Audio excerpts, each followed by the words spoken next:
It's a term that we hear a lot in the industry these days, the IoT, the Internet of Things. And in this video, we want to take a look at what is the Internet of Things, how is it poised for growth in the future, and what sort of impact might it have on us as Cisco networking professionals. First of all, let's just think about what is the Internet of Things. What do you think of when I say Internet of Things? Well, if you were to ask me, I might think about my Ring doorbell. I installed that just a few months ago, and if somebody comes up to the door, first of all, I'll get an alert on my smartphone and on my Apple Watch that there's motion near my front door, and if somebody rings the doorbell, I'll get an alert about that. I'm able to see them. I'm able to monitor what's going on at the front door. There's a camera built in, a high-definition camera. I'm able to listen or talk back and forth with the person at the front door. I had somebody not too long ago ring the doorbell, and I was in my basement, and I was able to talk with them. They were trying to sell something, so I was able to get rid of them without actually having to go to the door and talk to them face-to-face. That was pretty cool, but that's an example of an Internet of Things application. It's a connected doorbell. You might have the hue lights that allow you to turn lights on or off and to change the colors of lights. You might be able to control the temperature in your home using a Nest thermostat that you can control remotely. There's all sorts of examples of things that are now connected. Used to, they were a standalone device. You had a thermostat, you had a doorbell, and those were standalone autonomous devices. But now we're starting to integrate those things along with lots of other appliances like you see here on screen. We're starting to integrate those together into a service. It's not just a thing anymore. It's providing a service where we can monitor, we can control that remotely. And that monitoring and the controlling, that takes it from this thing that has this function, it turns it into more of a service. Oh, and also notice the car on screen. I heard a really interesting statistic about that. In the first quarter of 2016, there were more cars connected to a cell service than phones. I know, that was hard for me to believe too, so I went and researched it. Here are the numbers. In the first quarter of 2016, of all devices connected to cellular services, 31% were phones, 23% were tablets, 14% of those cellular connected devices did machine-to-machine communication, and 32% were cars. So the Internet of Things, where we're getting more and more connected devices, it is here to stay. It's growing by leaps and bounds, and that's what we want to consider. First of all, let's think about some of the drivers that is making this happen. Why is this happening now? Well, for one thing, it's fairly easy to get high-speed internet access. Like they said in the movie The Field of Dreams, if you build it, they will come. Well, now that we've got these super high-speed connections into our home, we're not using dial-up anymore. Hopefully you're not using dial-up.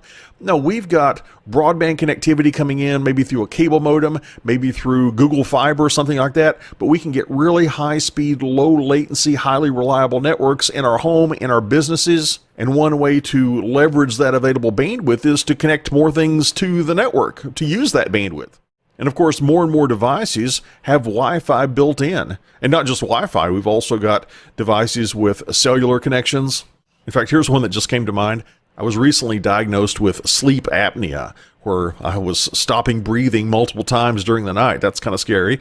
But I got on this CPAP machine, and this CPAP machine has a little cellular radio in it, and it uploads my breathing data during the night when I'm wearing this little mask. It uploads that data to my pulmonologist that can take a look at it and go over that data with me. We've got all kinds of devices that have cellular capability and Wi-Fi capability built right in. And also, we've got more and more smartphones that people are using. Most people I know do not use feature phones. Well, my mother still does, but other than that, most people that I know, they use smartphones. And we can use these smartphones to control, to monitor, to interact with a lot of these IoT devices. And this Internet of Things industry is really poised for growth. Let me give you some stats on that. The Gartner Group has predicted that there's going to be about 26 billion connected devices by the year 2020. And Forbes magazine reported that the IoT market is projected to reach $267 billion in sales of devices and services that work with IoT. $267 billion. That's over $250 billion by 2020. And we've talked about some of the common applications that are out there, but let's think about some more. Let's talk about the top applications. And these are top applications as reported by Forbes. They say that the top 3 applications include predictive maintenance. This is where we can have monitoring systems on mechanical equipment, and we can monitor the performance of that equipment. And we can send alerts to the appropriate people when maintenance is due. This reminds me of my daughter's car. I get emails from my daughter's car fairly regularly that tells me things like the tire pressure is low, I need to get that checked out soon, or the oil life is about to expire and I need to get an oil change. Those are some examples of predictive maintenance that we might have. Another one is self-optimizing production. Maybe you've got a large assembly line. You've got all these different flows coming together. Maybe there's a maintenance issue on one particular line that's going to impact something on another line. Well, by having these lines communicate with one another, things can be rerouted around whatever is failing at the moment. It's almost like a routing protocol where we're rerouting around a failed network segment. And another one of the three top applications is automated inventory management.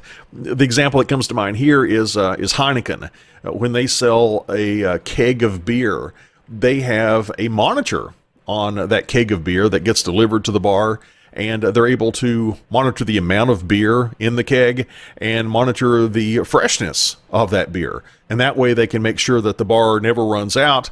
They can see exactly where the keg is, how much it has, how fresh the beer is. And that's a way that Heineken can better serve their bar customers by automating that inventory management and making sure that they get a new keg out to the bar before the current keg or kegs run out. And to make this discussion a bit more Cisco-centric, the technology that Heineken is using to do that is from Cisco. You see, Cisco recently acquired an Internet of Things company called Jasper. So now it's branded as Cisco Jasper, this collection of devices and services. In fact, Cisco has an Internet of Things and Applications division, and that's headed up by Rowan Trollope.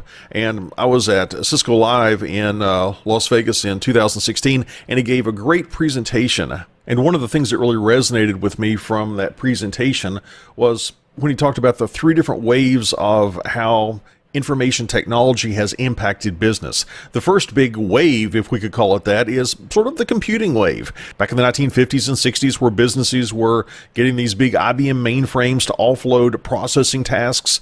You heard the term data processing a lot. You could have customer databases. A lot of the data was stored on tape, but it started to offload some of those routine tasks and automate those through computing. And of course, those computing technologies evolved through the 50s and 60s and 70s and 80s.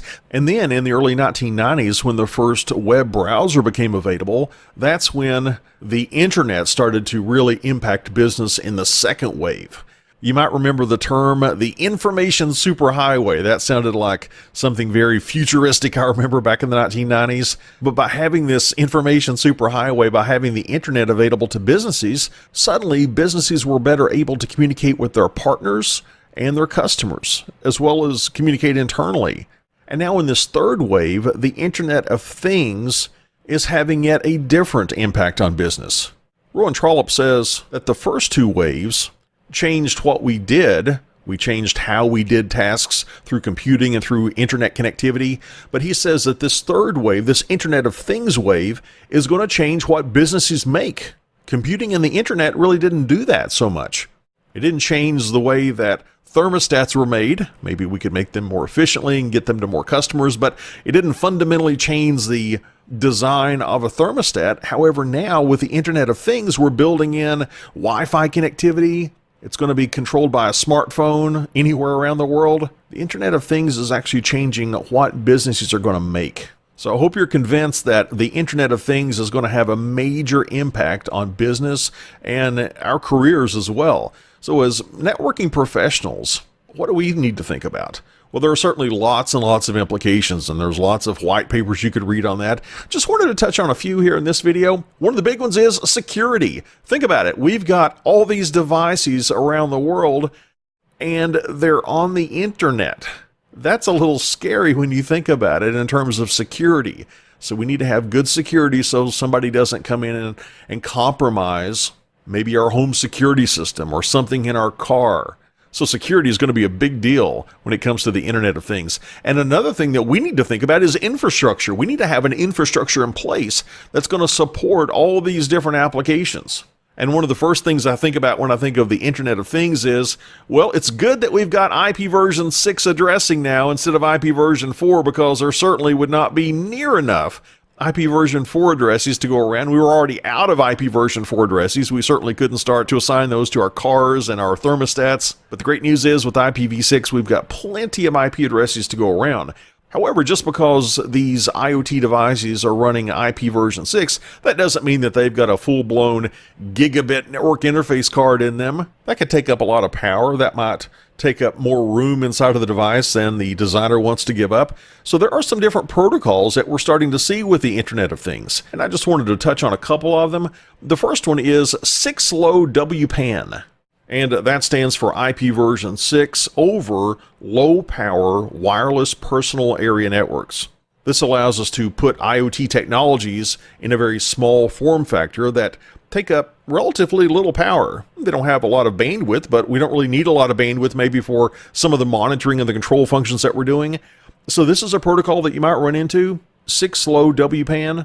And there's also a separate IPv6 routing protocol that we might see in a lot of our IoT devices. And it's called RPL, and that stands for Routing Protocol for LLN. And LLN, there's another acronym for us, that stands for Low Power and Lossy Networks.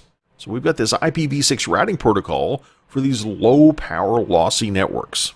And by the way, if you've got fairly recent Cisco iOS, I was trying it on one of my routers, and my router doesn't have the current iOS to support it, but if you're running iOS, I think it's like 15.5 M and T trains. If you got the right feature set, you can actually configure RPL. And again, this is not a comprehensive listing, but what I tried to accomplish in this video was to give you a sense for how real the Internet of Things is, how widespread its applications are, how much it's growing, and how it's going to impact us as network professionals.